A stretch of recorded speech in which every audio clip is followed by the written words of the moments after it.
Mais um episódio do seu podcast preferido, Cérebro em Movimento. Eu sou a Rogéria Gontijo. Aqui é a Flávia. E eu sou a Cecília. Hoje promete, mas antes, você já mandou o nosso podcast para alguém ouvir? Segue a gente nas redes sociais, especialmente no Instagram, no Spotify, no YouTube. E você vai colocar o endereço aqui. Vale a pena, não vale? Oh, sim, vale. Conteúdo de valor é no Cérebro em Movimento. Mais do que isso, o episódio de hoje, como viver melhor de acordo com a neurociência. Uau, gostei, viu? O signo que lute. Não tem pra ele, nem pro ascendente, nem nada. Certificado neurocientífico. Vale a pena porque vai dar certo. Certeza, igual aquela receita de bolo que fala quantos ovos, que tanto de farinha de trigo, fez, colocou lá, pronto, bateu, valeu. Agora sim, vale lembrar que as coisas para darem certo, você precisa aplicar na integralidade. Se for fazer só a metade, a gente vai mandar providenciar uma carteirinha de estudante para você. 50% só com carteirinha de estudante, boleto pago da faculdade. Flávia, a gente sabe que tem como viver melhor sem ser com a neurociência. Ao mesmo tempo, tem gente que pratica a neurociência e não sabe, e a gente pode intensificar e potencializar isso usando as dicas da ciência comprovada, juntamente com essa parte do nosso cérebro. Sim. Vamos, então, assim, da primeira dica, o que você diria que faz as pessoas viverem melhor? Cuidar do sono, né? Assim, hoje eu vim com dicas práticas. Ai, adoro. Vou pegar um tiquinho do seu lugar aqui, da praticidade. É nosso, faz a sua. Mas porque o que acontece? Olha só, a gente vê muito nas redes sociais, principalmente porque hoje o que aconteceu? O conhecimento, ele tá muito diversificado e hoje a gente tem que ter um cuidado porque qualquer pessoa se tornou uma autoridade no assunto, né? Desde que ela repita muito aquilo e que tenha muitos seguidores. Então a gente tem que ter muito cuidado com isso. E a gente vê, né, muitas receitas de como viver melhor com coisas mirabolantes. E assim, você não precisa, sabe, ser mirabolante, fazer coisas mirabolantes, tirar um coelho da cartola. Não, muitas das vezes, para ter uma vida melhor, é a gente cuidar do básico. Muitas vezes a gente olha para um horizonte muito distante e não vê o primeiro passo que eu preciso dar aqui. E claro, esse passo ser um alicerce para isso que eu busco lá na frente. Então, cuidar do sono. E aí, olha, o que seria isso? É ter tempo e qualidade de sono. O sono, ele é um hábito. Então, por exemplo, é até sensível a gente falar disso, porque existem muitas realidades, né, que elas vão causar um efeito ali no sono, principalmente realidades relacionadas à questão do trabalho, né, mas assim, se você, na sua realidade de agora, né, consegue dormir 4 horas, que você faça isso num horário determinado. Porque se é um hábito, olha, se eu consigo dormir de meia-noite às 4 e eu consigo repetir isso sistematicamente na minha vida diária, né, eu vou estar trazendo essa qualidade que é tão importante para o meu sono. Né? Então, é isso, assim. E a gente tem que entender que primeiro, com a luz elétrica mudou muito, né? A forma como a gente lida com o sono. E agora, com as redes sociais, com o celular, ainda mais. Antes era a TV na sala, depois a TV no quarto e agora o celular na sua mão, deitado na cama com você. Né? Então, a gente estar atento para como que a gente está lidando com tudo isso que vulnerabiliza a qualidade, o tempo do nosso sono, porque a gente tem que tratar o sono com muita seriedade, pensando nele como um dos pilares aí para essa vida melhor. Então, as pessoas elas falam que precisam largar o telefone para dormir, precisam melhorar o hábito para poder dormir. E aí, você está fazendo? Ah, eu tenho certeza que você não está fazendo, não. Está adiando, porque essa conta do sono, que você acredita que vai chegar só no longo prazo, ela chega todos os dias, porque uma vez que você perde uma noite de sono, acabou, não tem jeito de repor mais. Então, começar do básico, que não custa nada, que é dormir, ao invés de você investir num aparelho de última geração, ao invés de você gastar todo o seu dinheiro parcelando uma viagem, investe em uma cama boa, em um travesseiro bom, em um colchão bom, em uma luminosidade boa na cama, porque isso certamente vai criar lastro para você progredir e melhorar na vida. Sim. Não tem como. Chega a ser repetitivo e só é repetitivo porque as pessoas não estão fazendo. Porque se elas de fato estivessem fazendo, a gente já estava passando para a próxima pauta.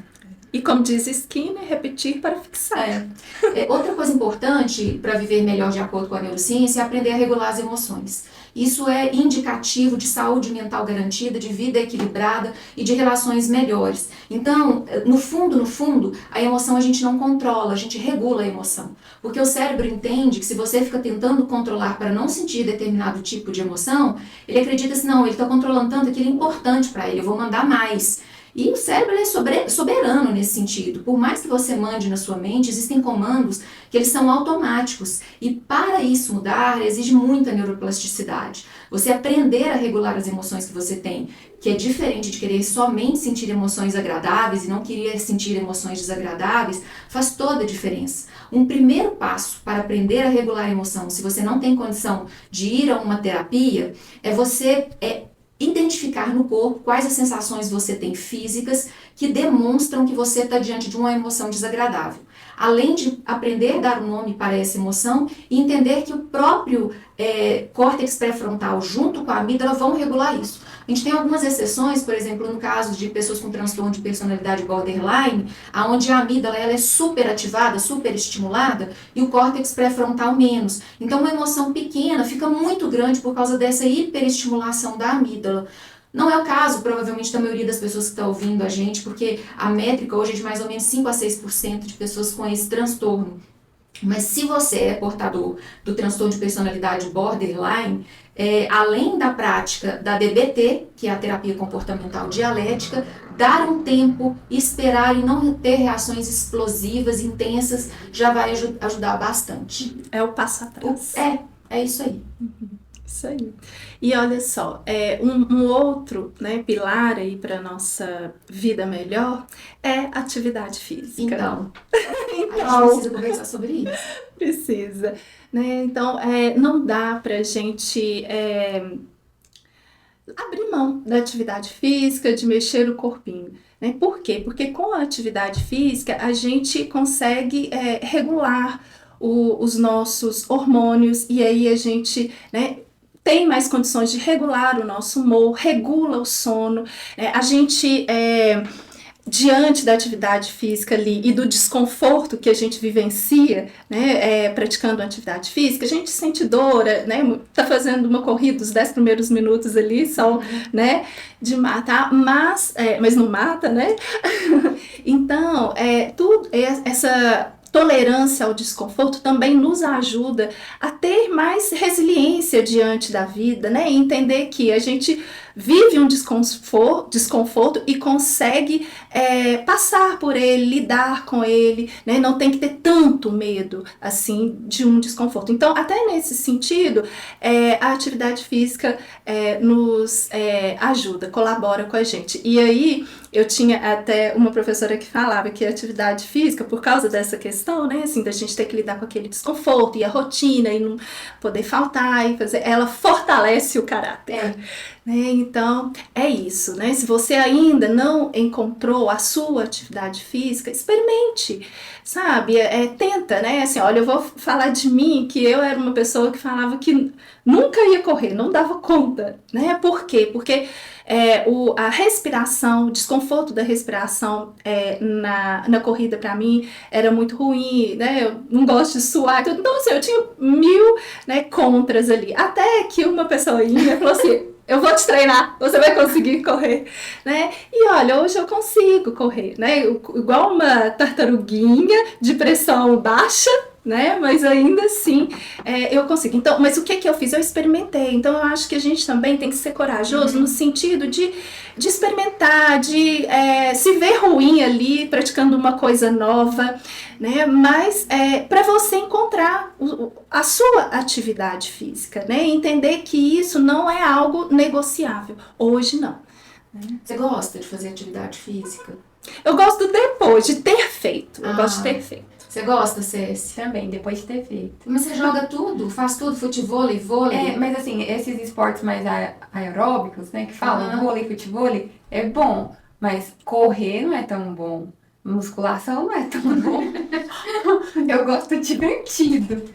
Eu não gosto de fazer atividade física nenhuma. Ao mesmo tempo, eu me empurro pensando assim, ó, você não gosta disso, mas gosta de você. Você não gosta disso, mas você gosta de conseguir sentar e estudar um tempo grande, então vai te ajudar nisso. Então, assim, eu não preciso gostar exatamente da atividade propriamente dita, eu posso gostar do resultado que ela me dá em outras áreas da vida que eu sou mais feliz.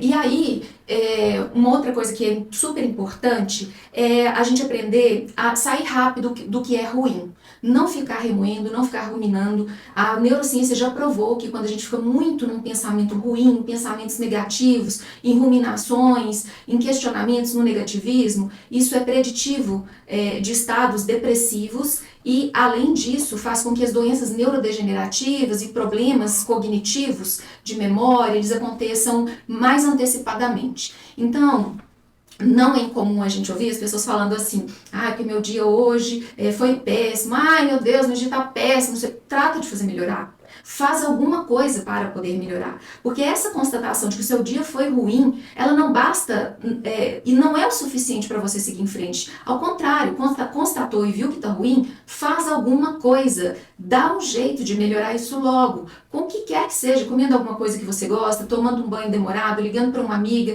se enfeitando toda, colocando um colar discreto. Para melhorar o astral. Então, seja prático, por exemplo, assim, tá ruim o seu dia, recorre primeiro ao que já deu certo e fez o seu dia melhorar. Eu tenho essa praticidade. Se o meu dia não tá legal e eu quero fazer algo que me deixa feliz, a primeira coisa que eu penso é o que a neurociência fala. Porque ali eu sei que vai dar certo se eu insistir. Se eu fizer várias vezes e se eu me esforçar. Porque aí sim, eu vou ter mais bem-estar e mais clareza mental. E eu acho tão bacana isso que a gente está trazendo, porque o que é, né? Assim, são dicas aqui que mostram para você que a sua vida, ela pode estar em suas mãos, muito dela, né? Então, assim, tudo que a gente está trazendo aqui faz parte das suas escolhas, de como você vai decidir, né? Lidar com essas situações na sua vida, né? Seja das emoções, né? Do sono, atividade física. Então, olha só, tome a sua vida em suas mãos, né? Assim, seja a pessoa que vai direcionar a própria vida. Não coloque isso na mão de um terceiro, né, Rogério? Não terceirize a própria vida, porque ele tá né? colocando na dele, ele não vai dar conta de resolver a vida dele e a sua. E é a autorresponsabilidade, né? Que a vida adulta tanto nos cobra, né? Eu preciso ser responsável pela construção dessa vida melhor, que eu tanto desejo. Porque, olha só, né? Eu acredito que não tem uma pessoa no mundo que não deseje se sentir bem, se sentir feliz. É por isso que a gente está aqui, é por isso que a gente, né, cria ali as nossas metas, a gente deseja, a gente sonha, tudo está envolvido com o fato da gente se sentir melhor, se sentir mais feliz, né? E aí, pensando nisso, olha, cuide das suas relações. Tenha relações saudáveis. A gente já falou aqui em outros episódios, mas o maior estudo que a gente tem sobre felicidade está relacionado com o estudo da Harvard, e a constatação, o resultado desse estudo é o quê? O que nos traz mais a sensação de felicidade na vida? São as nossas relações, né? A qualidade das nossas relações. Então, assim, invista nessas relações saudáveis. Esteja próximo das pessoas que te exaltam, que se preocupam com você, que acreditam em você, que te motivam, sabe? Que querem que você se desenvolva na vida, né? Assim, essas são as pessoas que têm que estar ao seu lado. E relações são interações, não são curtidas e nem comentários, e nem o guru da internet que você fica endeusando lá. E aí eu tô lembrando que eu tava ouvindo uma pessoa na internet, e aí teve uma caixinha de pergunta, colocou lá pra ele, assim, o que poderia fazer, já que tava sofrendo muito pelo fim de um relacionamento. E aí ele responde assim, amiga, deixa eu te falar uma coisa, curte essa dor, aproveita essa dor, vive esse momento, não foge dessa dor, fica aí, cresça com essa dor, não faça isso, pelo amor de qualquer coisa. A gente não fica no ruim ali tentando ruminar e vivendo aquela dor com sofrência intensa, não, a gente vai dar um jeito, ser bom de alguma coisa para fazer, ficar próximo das nossas relações reais e que nos fortalecem, e não relações de conexões que são virtuais, onde você acredita que você é íntimo daquela pessoa, você sofre com a vida da pessoa, você vibra com a conquista daquela pessoa, mas gente de carne e osso que está do seu lado aí que você pode tocar. Então, em alguns momentos, a gente perde um pouco paciência com o tal do grupo, né? Sabe? Grupo da família, grupo de colegas que formaram junto, e a gente acaba, assim, desistindo desses grupos.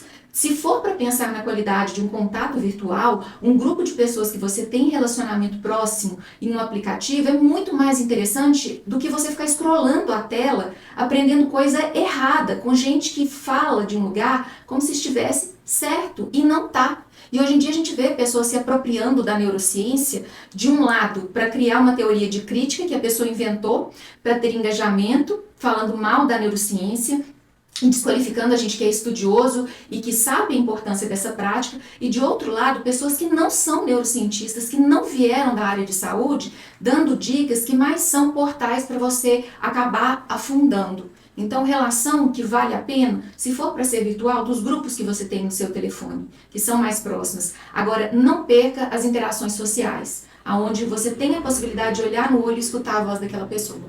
Uau. Não é? Sim. Te dei uma olhada, assim.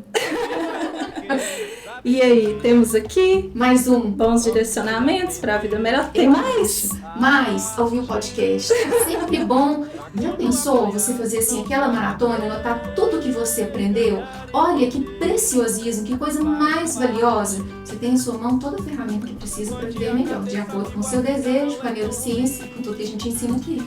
E aí você falou de maratonar, eu lembrei aqui da nossa rede neural. Ai, pra quem vai ter ver? Então, hoje eu quero mandar um beijo super especial para minha amiga Isabelle, que me mandou um áudio ontem super carinhoso, falando que ontem foi a folga dela no trabalho e ela ficou maratonando o Cérebro em Movimento. E teceu muitos elogios pra gente. Então, muito obrigada, Isa, por todo o seu carinho e por ter nos ouvido. Obrigada mesmo. Fiquei muito feliz. Isabelle merece a trilha sonora da Ivete. Ela primeiro ela segundo ela. Não é? Ó, um beijo para vocês. Fiquem de olho porque só vai ter episódio bom. É isso aí. Tchau, tchau. Um beijo. Até.